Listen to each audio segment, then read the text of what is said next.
Okay, can I read my little Well, spiel? hold on, no. You can't. I'll just look at it. And this is the first time I've seen her since she signed the lease on May 5th. I don't care. Okay. Because you're just going to talk over each other. And when you talk over each other, I'll be honest with you, I'm not even listening. You guys just want to argue with each other. And quite frankly, I don't have the time today to hear all this. Actually, Not the way you two are acting right now, because you're both acting like juveniles. State your name, please. Lori Anderson. I went back and reviewed the record. What is clear in this case is I specifically indicated to both parties that they needed to be here in person. And she is not here, and the like. Did receive an answer. What is your claim? This is for termination of tenancy. And a judgment, sir. Do you want me to read my? How much are you claiming is owed? $1,139.94 as of today. Hang on, $139.94. All right, and that is for? That is for July rent, which is The amount of how much? $330 plus late fees, which are $25 a day. So I calculated. Can't do that. No late fees. All right. I can't let you assess late fees at $25 a day. Okay. First of all, I think under case law, it would be an illegal late fee. Late fees have to be reasonably calculated to the cost of collection. That's not an exact science, but they certainly cannot be what would be called liquidated damages, which those would be. Okay. So what months does she owe for? July. I got a calculation. July. That would be $3,300 for July. $3,300. Yes, sir. And That's the rent. yes, sir. Okay. And then I got the water bill, the water charges. And how much was that? Oh, let me see. I had it all prepared, and I'm just. How my day always runs. What'd you say, sir? I said that's pretty much how my day always. I have it prepared and then. I had it all in order. Now find it. Oh God, hold on. Okay, thank you. Okay. Got it. Okay. Okay. Here's an order. Okay, court cost of $33.59. That's to get her served. Lawn care service of $35. She didn't pay. I had to pay for lawn care service. Water bill for May of $207.29. $207.29. Water bill for June of $230.32, and then extrapolated water bill for July 1st through July 11th today of $84.45. 2 cashier's checks that I had to get done because she, I don't know if you'll approve that, but that's $20. Okay. Background checks of $54.29 for her uncle, Augustus Lyman. Why'd you have to do? Because he's occupying my house and he's a criminal. Okay, I can't let you have that. All right, go on. And then, late fees. You said I couldn't have late fees. Wow. How much are your total late fees that you're charging? I calculated based on today of 175. So whatever the court will allow. 175 for July. Well, to the I calculated to July to today's date. Today's date. Yes, sir. Okay. So I'll allow you $50. Well, your monthly rent is $3,300. Yes, sir. I'll allow you $100 in late fees. Okay. Okay. Thank you. So what you need to do, and I will approve that judgment. Why don't you raise your right hand for a moment? Do you solemnly swear or affirm all the testimony that you have given and will give is the truth, the whole truth, and nothing but the truth, so help you God? Yes. All right. And was there a lease on the premises? Yes, sir. But you're terminating the lease based upon... Okay. Can I read my little Well, spiel? hold on. No. You can't. I'll just look at it. You're terminating it based upon the misrepresentations and also violations and fraud that you stated to the court previously in this case, as well as a misrepresentation you believe as to identity. Yes, sir. And the person's in home, and then there is rent that is due. do.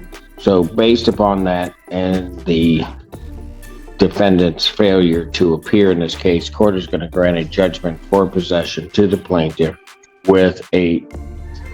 That's her? Okay. All right. She's here. All right. Come on up, ma'am. What is your name?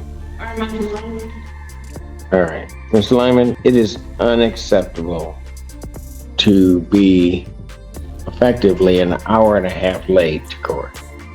I submitted something for Zoom because I can't be late for work class. So I just came straight from school. And I got off the bench and I specifically looked because I specifically indicated to both parties that you needed to appear in person. I didn't receive an email of a denial of Zoom either. When you guys were here on the record, I specifically stated that both parties needed to appear in person. So whether or not you filed a Zoom request or did anything along those lines, it wouldn't have mattered because I told you to be here in person. And Miss Anderson, I'll have to stop the inquiry that I'm making now that she's here. What's your position on this case, Miss Lyman? She asked me to sign a 3-year lease after I already signed a 2-year lease, and then this is when everything kind of went downhill. Do you want to stay there? No, not really. I already told her if she gives me my $6,000 for my certificate fee, I've been stated that I will leave. Is that the security deposit?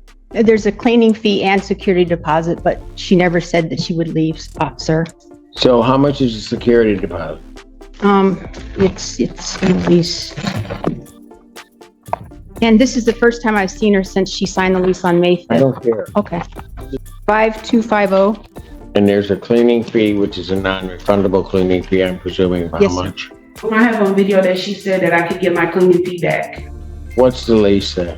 Well, it's non-refundable, but I said if she leaves it really, really clean and, just like I had it, that I would be willing to, refund her that based on, I being understand. clean. Okay. Because But the lease itself says it's a non-refundable. yeah, because I think by law it has to say that, so that's why it says that. It doesn't have to. Well, I don't know. I'm not A lawyer. I'm not a lawyer. All right.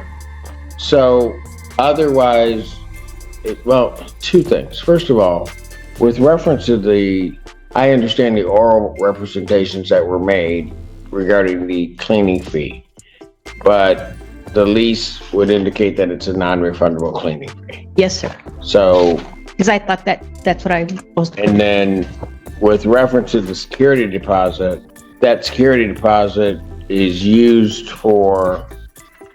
can be used to pay rent, can be used for utilities and other things that may be outstanding.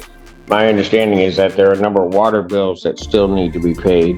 There is July rent that still needs to be paid. So, and I would have no way of assessing whether or not there were damages to the premises. So I don't know that that's a negotiation. But you say that you don't want to be there. Well, yeah, because she has neighbors watching me, and it's very uncomfortable coming home, and there's people watching me. All right, Ms. Lyman, let me ask you this. What do you want me to do? Really, I just want everything to be over. It's just the random people watching me, the false police reports. So what do you want to do? Say, I can move out in August, When? at least the 1st or the 6th. Okay. And what about July rent I was gonna put the rent in as well. with the court?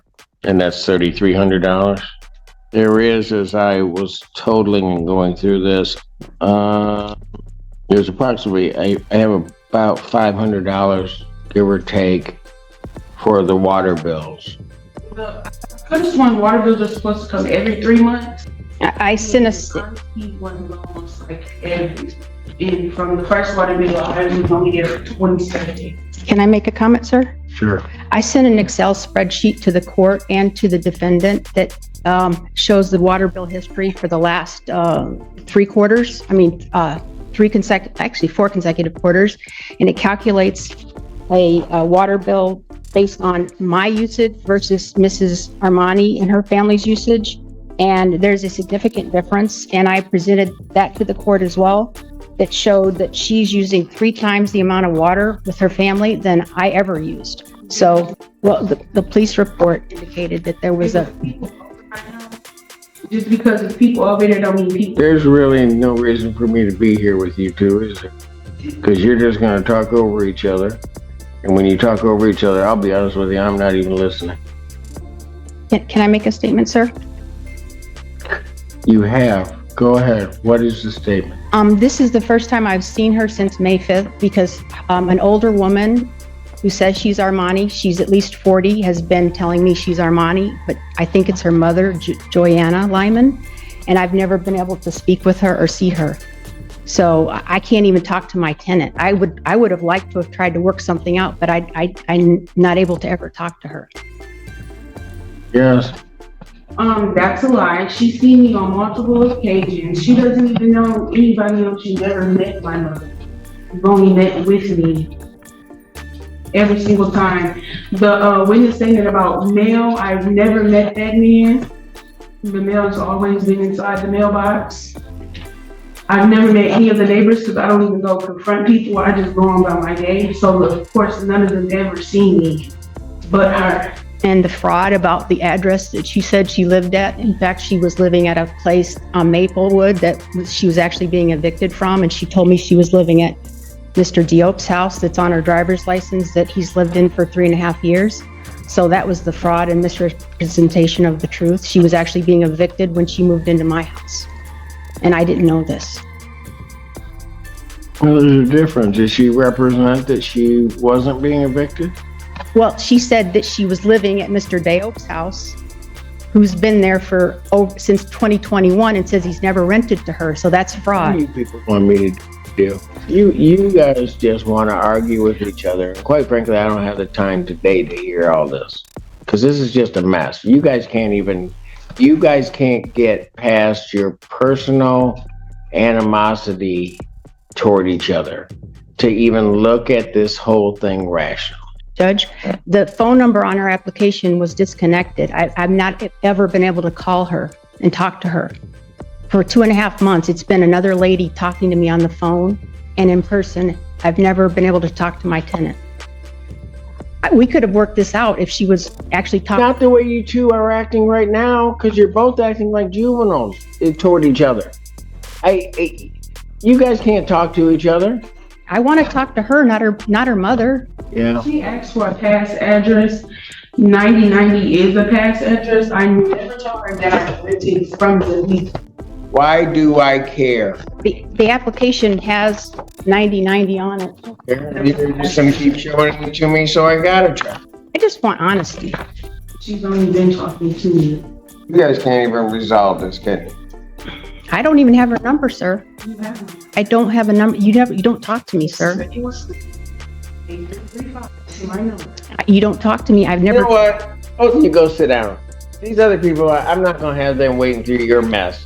Go sit down. I'm gonna pass this case. No, I'm not even gonna pass it because I don't want you back up here right now. I'm gonna set this thing for a final settlement conference before trial. I'm gonna set it for this Tuesday. Oh joy. And then I'm inviting her back. So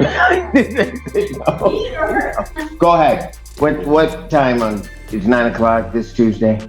The 15th? Final settlement conference, July 15th, 2025, 9 a.m. That's in person. You need to be here. I will be waiting in courtroom A to hear your case and other cases with bells on. The rent, since the mortgage is due, can 9 a.m. on the 15th. I am not making a decision today. You are to put the $3,300 in the court escrow. Thank you. Thank you. What would you do if your tenant suddenly stopped paying rent, ignored your calls, and then showed up in court with a completely different version of the story? At first, this looked like a simple eviction case. But within minutes, the courtroom turned into complete chaos. The landlord accused the tenant of fraud, fake identities, unpaid rent, and hidden occupants. The tenant fired back with claims of harassment, false police reports, and an unbearable living situation. As both sides talked over each other, The judge quickly realized this wasn't just about money anymore. It was a bitter personal battle filled with accusations, misunderstandings, and shocking twists. Stay until the end to see how the judge handled this explosive courtroom confrontation and whether justice was finally served.